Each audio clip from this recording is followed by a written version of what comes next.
I was 13 when I bought my first pair of Hollister shorts. I think I saved up like $40 or so, and I finally felt like I could fit in with the other girls at my school. And I came home from the mall with my friends and I showed my parents, and they exchanged a look. And my dad said, "Go ahead and get back in the car because we're returning those." And everyone at my school was wearing these shorts. I mean, it's not like they were dress codeable, but on me and my taller, curvier, darker skin than everybody at my school, they did look a little different. And that day, I learned that my body could never be neutral. Not because of what I wore, but because of who I was. Welcome to Café Everly, where calm is currency and every conversation is a gentle return home. Here we sip truth, slow down, and remember who we are beneath all of the noise. Let's talk about the lens that taught us to fear our own reflection. It didn't start with social media. It started on the plantation. The women who were exploited were also blamed. So a myth was born that Black women who were naturally tempting, easily provoked, never innocent. They rewrote the narrative so the guilty felt justified. That myth didn't disappear. It just changed outfits. It wore respectability. It sat in pews. It got promoted in music. They created a stereotype to excuse harm. And we've been healing from it ever since.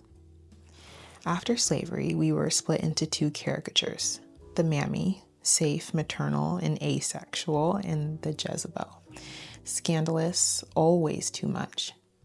Fast forward to the video Vixen era, Black women's bodies became props in someone else's story, a symbol, a sales tool. And I'm not judging any of those women. They were surviving in a system that already objectified them.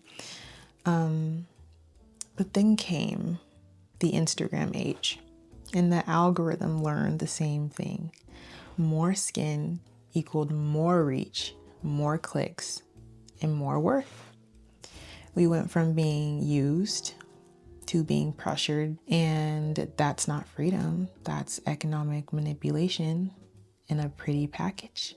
A white girl in a crop top, trendy, carefree, and a Black girl in the same one, inappropriate and disruptive.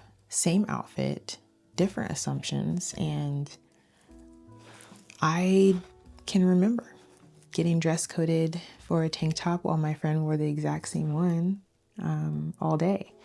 She walked by the office and I was sent home. The same contradiction showed up everywhere. Work, dating, entertainment. Even when we do nothing, we're treated like we're saying everything. The church was supposed to protect us, but too often it policed us instead. We were told that modesty would shield us, that our shoulders or shape could distract, that men's self-control was our responsibility. But I've seen the most modest women still being accused of being tempting because the issue was never our outfits, it was the lens.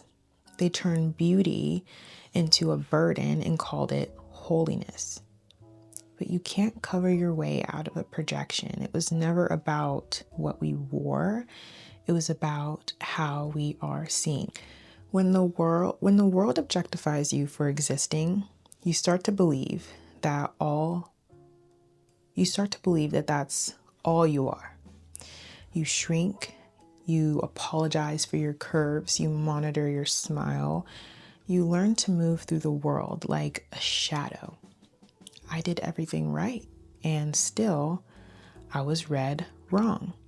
We've spent our lives apologizing for being in bodies that we didn't build, and stories that we did not write. But the pen is in our hands now.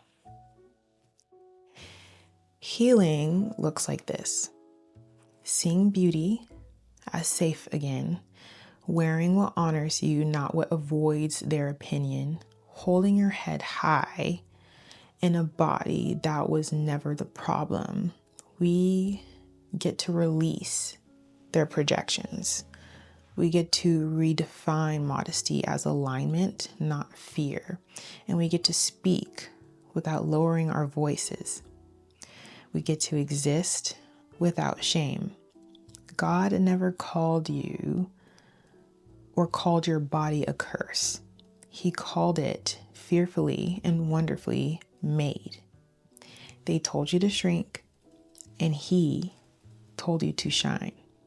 If you've ever been told to dim your light for someone's comfort, if you've ever felt unsafe in the skin you live in, you were always miraculously made. Your beauty is not dangerous, your presence is not a warning, and your body is not a billboard. It's a temple, it's a home, and it's a story that God is still unfolding. If this conversation helped you exhale, I saved you a seat in the cafe. Inside the menu, you'll find a complimentary gift, the Emotional Wealth Mini Guide, which is just a soft invitation to begin your healing one layer at a time. You were never the problem. We're just Black women trying to be human in a world that forgot to see us.